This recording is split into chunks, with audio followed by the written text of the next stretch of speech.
done in the Karnataka elections and the assembly. We think it's a positive development that they've asked for the floor test to be conducted tomorrow, and it will be conducted by a pro tem speaker.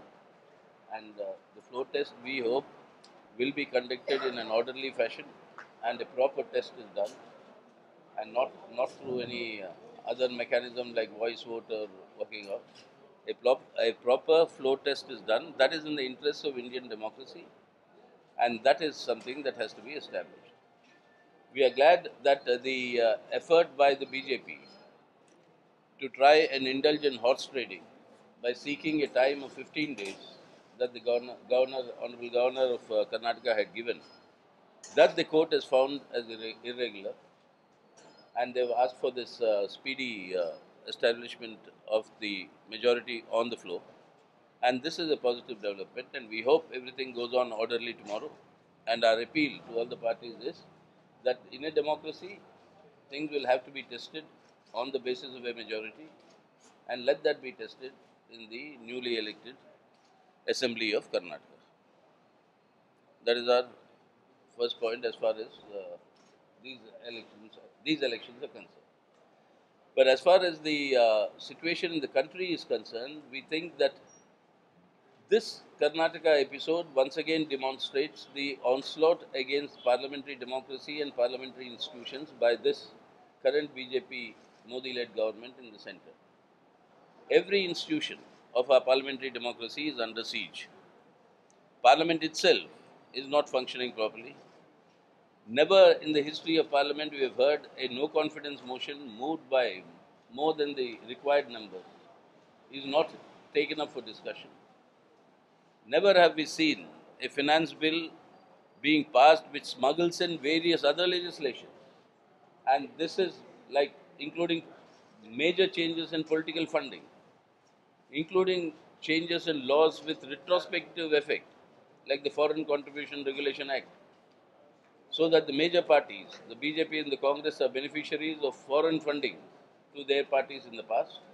All these are smuggled in the parliament without 1 second of discussion, and they are muzzled through the majority in the Lok Sabha. So parliament itself is being undermined. The judiciary, we've seen the controversies that have dogged the judiciary.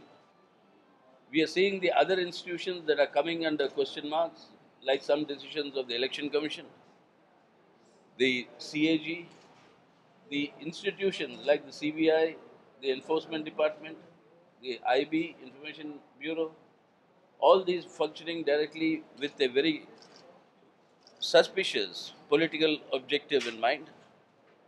So these are very dangerous things, and the latest in this assault is the assault on federalism. The 15th Finance Commission, the terms of reference are actually yet another attack on the rights of the states. The GST has taken away one attack, has been one attack. Before that, the VAT itself constituted a part of the attack. Now, this Finance Commission, this is another assault. So we are asking all the non-BJP governments to come together to protest against this sort of an attack on the rights of the states. One initiative of the southern states was taken by the LDF government in Kerala. That has now expanded. I am told that there will be other non-BJP state governments also participating. So soon there is going to be a meeting of these people, we are informed, which is required in our country to strengthen the federal structure of our constitution, which is a fundamental feature of the Indian constitution according to the Supreme Court. Now, these attacks apart, we are finding in the country the sharpening of communal polarization has actually created a situation of an inhuman, it's a dehumanizing situation in our country. Young girls of 8 years old, 7 years old, gang raped, murdered. People who have to protect the rights of our individuals according to our constitution.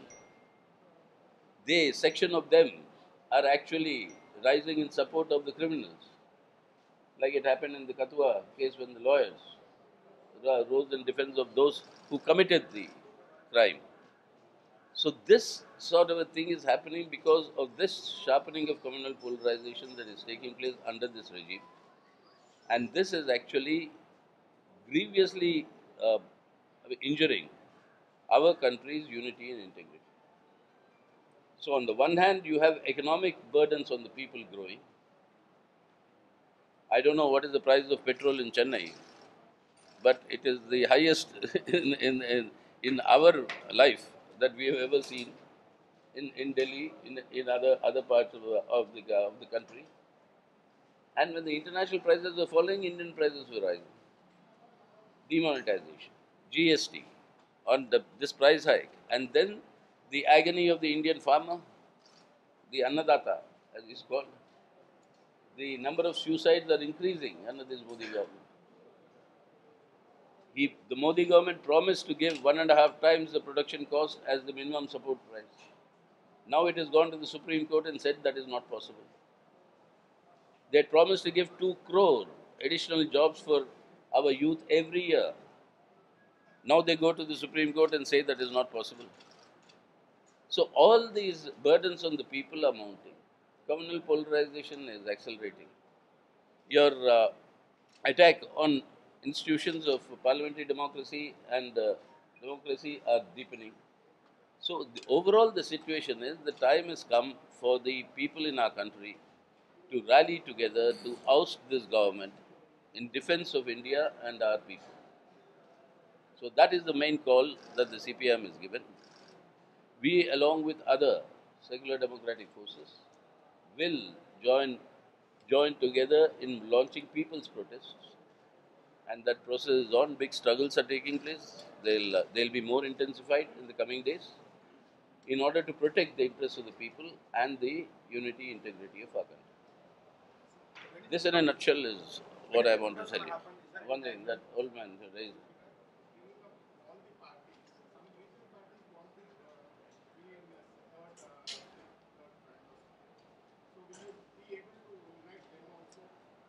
You see, the idea is our idea is that all the parties today that agree with this four-pronged approach, the four-pronged challenge before the country and the need to defeat these challenges. One is the growing economic burdens. Two, sharpening communal polarization. Three, authoritarian attacks on the institutions of parliamentary democracy and our constitutional authorities. And four, the surrender of India and India's interests to the USA's strategic interests, which has very, very, very serious implications for millions of Indians working in many of these countries in the world. Now, on all these four issues, on the basis of an alternative, a policy alternative, all the parties that would agree, we are willing to cooperate. But the question is forming of an all India alternative. That in Indian conditions, we have always maintained and I continue to maintain. In Indian conditions, an all India platform or an all India alternative will not emerge. Now, the United Front, remember in 1996, formed of the regional parties. That United Front was formed after elections, not before. The UPA in 2004, with Manmohan Singh as the Prime Minister, was formed after the elections, not before. So before the elections, you'll have regional arrangement, and that will cement together, and then on that basis, these dangers have to be faced and defeated. That is India. You must understand our diversity. It is not only giving a call and people will be right. In UP, for instance, what will either Telugu Desam or Telangana Rashtriya Samiti or the Trinamool Congress have any role to play? SP, BSP.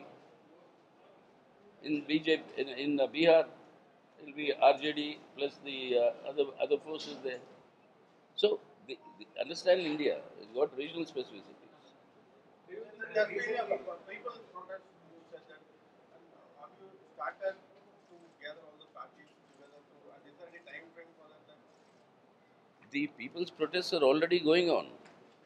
There are now, ongoing peasant struggles in our country Even after that long march to Mumbai that you have seen of the peasantry, a large number of organizations, I think about 100 and nearly 180 Kisan organizations and people's movements have all come together in what is called the Bhumi Bachao Andolan.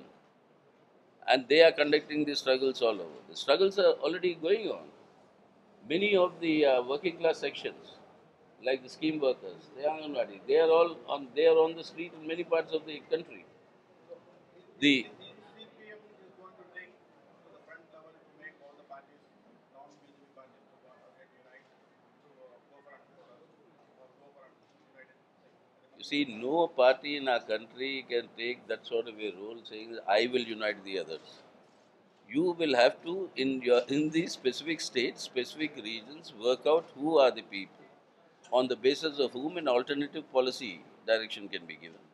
And those arrangements will be done region-wise, state-wise, specifically. Do you think the Karnataka developments are strengthening the third front formation? Karnataka developments are strengthening for the cornerstone of the Karnataka developments are strengthened and will continue to strengthen. First, the objective of ousting this BJP-led government from the center. Second, for an alternative. In Karnataka, it's a different combination. In Andhra, it will be a different combination. In Odisha, it will be a different combination. In UP, it will be a different combination. But these combinations will come. That it will encourage. And that will help in facing the general election to defeat these forces, which we think is absolutely imperative for the country and the people. I'm sorry? Ah,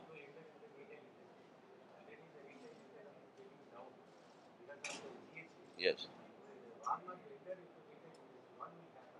What will happen is that is that is why we have been completely we have been on the streets opposing it. We have been opposing it. Parliament is not in session, otherwise we would have opposed it there.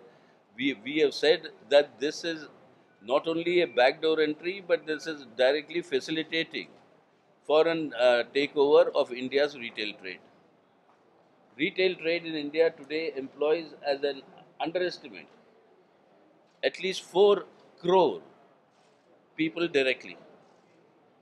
That means one-fourth of India's population is dependent on retail trade. Now, if that is taken over by foreign capital, then it will mean ruin for a fourth of our country's population. And that was the exact objective of this GST. Ruin small scale sector and allow the big corporate capital to take over. Demonetization. Ruin your informal sector and allow big corporate capital to take over. And all this is directly connected with allowing greater avenues for profit maximization for foreign capital. That is what this Modi government has been doing against the interests of both India and the people.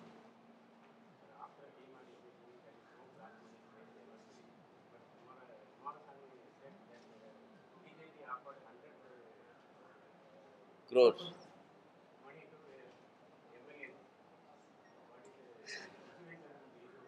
That is the, that is exactly what I was trying to tell you. They have made changes in the laws for political funding that will facilitate the BJP to amass greater and greater amounts of money. You have now what is called the electoral bonds. Nobody knows who's buying those bonds. Nobody knows who's encashing those bonds. All of us know the ruling party will get the maximum benefit of that. What this Modi government has done, it has actually doubled the rate of petty corruption. Earlier, 1000 rupee note would do the job, now 2000 rupee. And 2000 rupee note is easier to pack and give it to people also, the quantum. So 100 crores, as they saying, is not unbelievable. That's an allegation, all right, but it's not something unbelievable. They,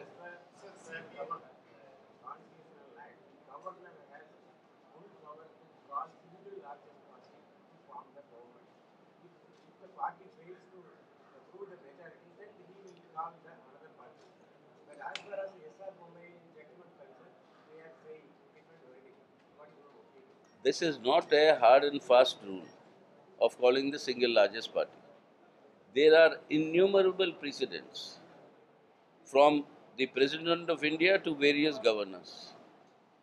There is a two-page big order given by President K.R. Narayan in 1998 when the Vajpayee government was sworn in, ultimately, where he did not invite the Vajpayee government as the single largest party because they had only 240 out of the required 272.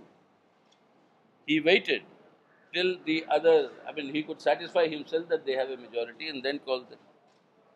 This order is available in all the on the website of the Rashtrapati Bhavan. Then you look at the governors appointed by this government. What happened in Goa? What happened in Manipur? What happened in Meghalaya? When the Congress take the claim as the single largest party, now when they stake the claim as the single largest party, they were the single largest party. All the three governors said, no, you don't have a majority. Post-poll alliance has a majority, so they invited them to form the government. In Meghalaya, BJP was invited to form the government with only 2 MLAs. Now these are governors appointed by the same government and under the same government. So the same yardstick. Why has the Karnataka governor not followed? That was also not silent. That was not that they stake claim. They were told you don't have majority. Let me satisfy. The governor said let us satisfy who has the majority. So post-poll alliances being called to form the government is the practice that has been perfected by this very government, central government. But when it doesn't suit them in Karnataka, they do the opposite. That is their political hypocrisy. That is their political bankruptcy. So, regarding these regional arrangements deciding the national future later next year, what are you concerned about your cadres supposedly coming to an understanding with BJP cadres in Nadia in the recent elections there? It doesn't seem to be very. No, our state committee there has completely denied that, saying that there is a wrong allegation and report. Yes, where they are facing attacks. What is happening in Bengal, remember, when you are attacked and when people are not allowed to go to submit their nomination or not allowed to go to cast their vote, whoever is there, whoever is fighting, they'll be fighting. Then that doesn't mean there's any alliance or not. Whoever wants to fight will fight together. So, that has been squarely denied, rejected. There's no question. In Bengal, our slogan is CPIM slogan: oust the Modi government to save India, oust the Mamata government to save Bengal. That is the slogan by which we are doing our work there.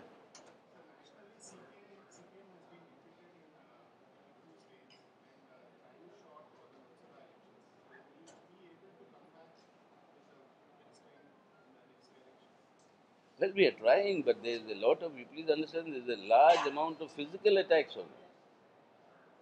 You see, whether it is now in Tripura or in Bengal.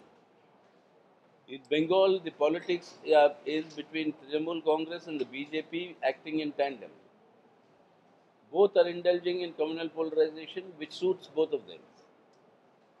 And in the process, they want to deny space for left as well as other democratic forces. And it is that polarization that is going on. That is why in Bengal, a very famous slogan in Bengali is called Didi Bhai, Modi Bhai. Didi is Mamata and Modi is Modi. So that is the politics that happened. In the process, we are getting targeted. More than 46 people died in these local body elections now. The solution is that people's resistance is one solution, is the main solution. People's response to defeat them democratically. Because all institutions are being misused by the powers that be. The State Election Commission in Bengal is completely at the behest of the state government. And what you see in Tripura, same sort of attacks against our party and our cadre. So they are embarking on a situation where they want India without any opposition to the BJP. And by hook or crook, they want to create that situation. that won't be allowed. That is what has to be the people's response. That's what we are working to. That can happen only through strengthening popular struggles.